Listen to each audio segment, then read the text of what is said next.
జానపదం కొత్త ఆట నేర్చిందా పాపలాంటి లేత పదం పాఠశాలగా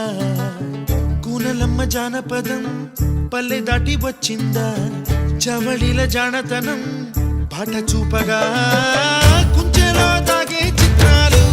ఎదురొచ్చేలా అంతటా ఎన్నో వర్ణాలు